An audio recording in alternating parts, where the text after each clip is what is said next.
আমি আমার ভিডিওতে একটা কথা বলেছিলাম যে আমি শুনেছি আমাদের এনএসএ অজিত ডোভাল আপনাদের প্রধানমন্ত্রী শেখ হাসিনার সঙ্গে দেখা করেছেন।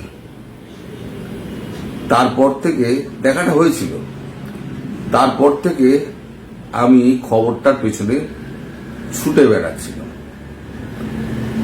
6 তারিখ গেছে, 7 তারিখ গেছে, 8 তারিখ গেছে, 9 তারিখ গেছে, 10 তারিখ গেছে, আমি ট্রাই করে গেছি, আমি থেমে থাকিনি। আপনারা হাজার রকম আমাকে অভিমান করে কথা লিখেছেন, অভিমান জানিয়েছেন যে অন্য লোকেরা সব কারেন্ট খবর দেয়, আপনি তো কোনো খবরই আজকাল দেন না, তো সব আপনার চ্যানেল ছেড়ে চলে যাবে, মানে কি করা যাবে, আমি তো আর মিথ্যে খবর দিতে পারবো না। তো যখন খবর হবে তখন পাওয়া যাবে, তো খেজুরে থাক, সে আলাপ করতে গেলে অনেক বড় আলাপ হবে। ব্যাপার হচ্ছে 7 তারিখে অজিত ডোভাল প্রধানমন্ত্রী শেখ হাসিনার সঙ্গে দেখা করেছিলেন। বিমস্টেকে ইউনূসের সঙ্গে কি কথাবার্তা তার হয়েছে বাংলাদেশ নিয়ে, সে সম্পর্কে একটা ব্রিফ করতে গেছিলেন তাকে, এটা ছিল যাওয়ার উদ্দেশ্য। এইবারে কথাবার্তা যখন চলে সেই সময়তে প্রধানমন্ত্রী শেখ হাসিনা তিনি প্রশ্ন করেন যে দেশের অবস্থা তো খুব খারাপ, আপনারা কি ভাবছেন? অজিত ডোভাল বলেন যে আমাদের সামনে এখন একটাই রাস্তা খোলা আছে, সেটা হচ্ছে আপনার দেশের ওপরে আক্রমণ করা, এছাড়া অন্য কোনো রাস্তা আর খোলা নেই। কারণ এরা কোনো কিছুতেই শুনবে না, কোনো কিছুই মানবে না, এরা আইন কানুন সমস্ত কিছুর বাইরে। তখন প্রধানমন্ত্রী বলেন যে আমি যতটুকু শুনছি ততটুকু বলছি, আমি লাইন বাই লাইন, কিছু ছেড়ে যেতে পারে, কিছু যোগ হতে পারে, মানে কথার ভিত্তিতে হয়। তখন প্রধানমন্ত্রী বলেন যে দেখুন, এই ধরনের আক্রমণের পক্ষপাতী আমি নই, যদি রক্তই ঝরানোর হতো তাহলে কিন্তু 5 আগস্ট কি 4 আগস্ট আমি কিন্তু রক্ত ছড়াতে পারতাম। আমার দেশের বুকে যাতে রক্ত না ঝরে তার জন্যই কিন্তু আমি 5 তারিখে আমি এখানে চলে এসেছিলাম। সে আমি কখনো চাইব না যে আমার দেশের মানুষের রক্ত ঝরুক। তখন অজিত ডোভাল বলেন তাহলে বিকল্প পথ কি আছে আপনিই বলুন। একটা বিকল্প পথ তো বলতে হবে। খাদ্য সামগ্রী তো আমরা ইচ্ছে করলে আমরা না দিতেই পারি, পণ্য পাঠানো বন্ধ করে দিলাম, কিন্তু তাতে সমস্যা তো মিটবে না, আপনার দেশের লোক তো না খেতে পেয়ে মরবে, সেটা কি আপনি মানবেন? উনি বলেন না, সেটা মানা যাবে না। ইলেকট্রিসিটি বন্ধ করে দিলে যে কটা কলকারখানা আছে সেগুলো বন্ধ হয়ে যাবে, না খেতে পেয়ে শ্রমিকরা মরে যাবে, সেটাও মানতে পারবেন না। তাহলে পথটা কি খোলা রইল?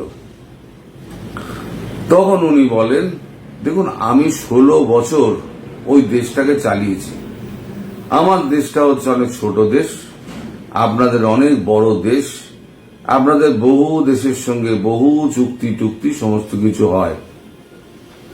এখন এই চুক্তি অনেক কিছু আপনাদের মনেও থাকে, অনেক কিছু চুক্তি আপনাদের মনে থাকে না। এরকম কিছু চুক্তি আছে যে চুক্তিগুলো আপনারা ভুলে যেতে পারেন, কিন্তু আমি ভুলিনি। অজিত ডোভাল বললেন কি চুক্তি? বলেন দেখুন, আমাদের 3টে বড় চুক্তি ভারতের সঙ্গে বাংলাদেশের হয়েছিল। বাংলাদেশকে এই সুবিধা দিয়েছিলেন আপনাদের প্রধানমন্ত্রী আমার অনুরোধে। তাদের একটা ছিল ট্রান্সশিপমেন্ট, এই যেটা এখন বন্ধ করা হলো, এটা হচ্ছে ট্রান্সশিপমেন্ট। আমাদের ওখান থেকে আগে যখন আমরা কাপড় জামা পাঠাতাম বিদেশে, তখন যে রাস্তা দিয়ে আমরা পাঠাতাম তাতে আমাদের মানে ট্রান্সশিপমেন্টের আগে, এগ্রিমেন্টের আগে আমাদের 3 গুণ পয়সা খরচা হতো। আর যখন এই চুক্তিটা হলো 2020 সালের জুন মাসে, তখন আমাদের খরচাটা 1/3 হয়ে গেল। এরকম আরো চুক্তি আছে। তিনি 3টে চুক্তির কথা বলেন। তিনি বলেন যে একটা একটা করে আপনারা শুধু সম্পাদন করুন, তাহলে ইউনূসের ঘাম ছুটে যাবে, দেশের মানুষ ইউনূসকে পাগলা করে দেবে। তখন অজিত দোভাল বলেন ঠিক আছে, আমরা তো এটা করতে পারি, কি চুক্তি আছে দেখতে হবে আমাকে, কি চুক্তি আছে না আছে আপনি তো বললেন, আমি তো জানি না এইগুলোর ব্যাপারে, এগুলো নিশ্চয়ই বাণিজ্য মন্ত্রক নিশ্চয়ই জানে, আমার কথা বলতে হবে। কিন্তু এইগুলো করতে গেলে আপনার তো ফেরা দেরি হয়ে যাবে। তখন উনি বলছেন দেখুন, রক্তপাতহীন যদি আমাকে বাংলাদেশে ঢুকতে হয়, তাহলে বিকল্প এই ব্যবস্থার মধ্যেই ঢুকতে হবে, না হলে পরে প্রচুর রক্ত চলবে। আমি সেই রক্তপাত আমি চাই না। আমার দেশের মানুষের রক্ত আবার বাংলার মাটিতে পড়বে 71 সালের পর, আমি সেটা চাই না। আমার বাবাও কোনোদিন চাইতেন না, আমিও চাই না। তাতে যদি আমার না ফেরা হয় তাও ঠিক, কিন্তু আমি জানি এইগুলো যদি আপনারা করেন তাহলে পরে ইউনূসের ঘাম ছুটে যাবে, মানুষ রাস্তায় নেমে পড়বে, এখন ইউনূসকে পাগলা করে দেবে। এখন আমি যে খবরটা পেলাম সেটা হচ্ছে ট্রান্সশিপমেন্টের, যেটা অলরেডি কার্যকর হয়ে গেছে। বাকি যে দুটো চুক্তির কথা বলা হয়েছে, উনি যেগুলো বলেছেন, সেই চুক্তি কিন্তু আমাকে বলা হয়নি, আমি জানিও না। পরবর্তীকালে আরো এরকম 2খানা চুক্তি আছে, যে চুক্তিগুলো শুধু হাসিনা সরকারকেই ভারতবর্ষ দিয়ে রেখে দিয়েছিল। তার মধ্যে একটা সাল জানতে পেরেছি 2018-তে, আর একটা হচ্ছে 2021-এ। আর যে চুক্তিটা এখন বলবৎ করা হলো, এই যে ট্রান্সশিপমেন্ট, সেটা হয়েছিল 2020 সালে। 18, 20, 21 3টে চুক্তি হয়েছিল, আরো অনেক চুক্তি হয়েছে। কিন্তু এই 3টে চুক্তিতে মানে বাংলাদেশ ক্রিপলড হয়ে যাবে, অর্থনৈতিক দিক দিয়ে বাংলাদেশ ক্রিপলড হয়ে যাবে। মানে একটা রাস্তা খুলতে গেলে দেখা যাবে আর একটা টিকি কেটে দেবে ইন্ডিয়া, হলে হবে কি আবার সেখানে একটা ক্রিপলড হয়ে গেল। মানে করতে করতে এক সময় ইউনূস হাল ছেড়ে দেবে। এটা হচ্ছে ওনার বক্তব্য। তার জন্য ওনার যদি ফিরতে দেরিও হয় তাতেও উনি রাজি, কিন্তু কোনো আক্রমণের পথে উনি যাওয়ার ব্যাপারে ওনার কোনো সায় নেই।